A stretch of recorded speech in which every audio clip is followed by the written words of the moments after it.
gambadde ndi ku piki nengamba wa boda nengamba ono kirabika ali musibe imirira M2 tugenze kukulira amasasi gatuyita ku mutwe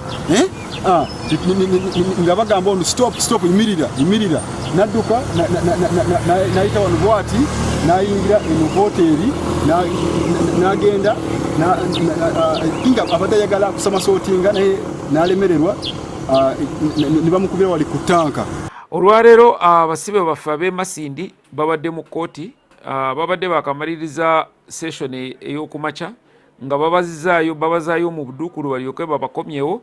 Omusibe omu ku bo namba 299 nga yayingizibwa mu kkomera 218 nga rimande bamuyita Warren Morris. Musango gwe yali ku musango gwa kutta madda.